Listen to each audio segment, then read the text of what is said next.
Shalom and welcome to City of Faith Apostolic International Ministries with Apostle Miracle Prince, the president and producer of the Voice Daily Devotional Broadcast. Time for the Word.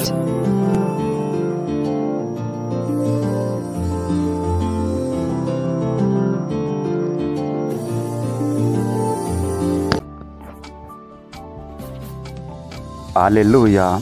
Muzuva nasi ndichadzidzisa shoko raMwari nomusoro weshoko unoti murayiro ndomweya.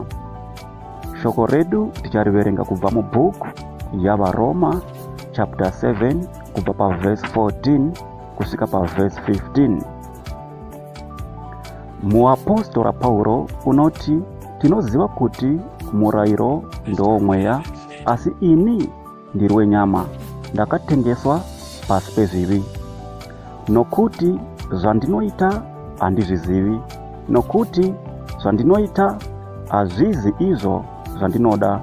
Zvandinoda handizvo zvandinoita, asi zvandinovenga ndizvo zvandinoita.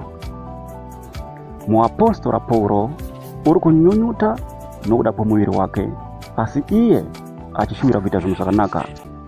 Saka nguva yaanoda kuita zvinhu zvakanaka, zvakaipa zvinobva zvamutevera nokuda kwokuti iye ndewenyama. Haleluya. Murayiro ndowomweya. Apostora Pauro unoshuvira kuti murayiro dai wamudzikinura kubva muhondo dzose dzinotevera muviri wake. Haleluya. Zvaanoda hazvisiri izvo zvaanoita, asi zvose zvaanovenga ndo zvaanozowanikwa achiita. Haleluya.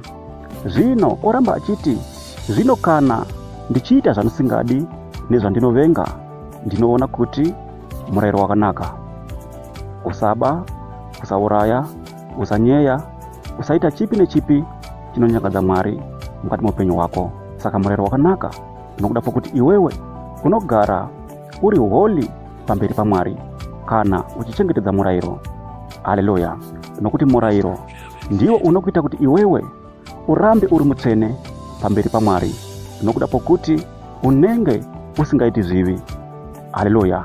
Nokuti kunyange zvakadaro, Bhaibheri shoko raMwari rinoti hakuna akanaka pano panyika, asi kana uchichengetedza murayiro nokuda kwenyasha dzakaunzwa naIshe Jesu Kristu kuzofira iwewe neni, nokuda kwenyasha uri pasi pomurayiro kudero, uchiita zvinhu zvakanaka, uchida hama dzako, uchivenga kuita mabasa ose anonyangadza Mwari, nokuda kwenyasha nerimwe ramazuva kana uchinge wazopfuura pano panyika, uchawanikwa uchindopindawo muushe hwokudenga, nokuda kwokuti wakanga uchichengetedza murayiro, usingavengi, usingatuki, usinganyeyi, usingaiti upombwe. Ndo zviri kunzi naApostora Pauro, murayiro ndowomweya, asi ini ndiri wenyama. Kureva kuti kana uri wenyama unowanikwa uchiita zvimwe zvinhu zvinonyangadza Mwari mukati muupenyu hwako, asi kana ukava nokuvimba kuti Jehovha ivo vega ndiwo muchengeti wako, Mwari wokudenga vachakuitira zvakanaka. Haleluya. Ropafadzwa nezita raJesu. Amen.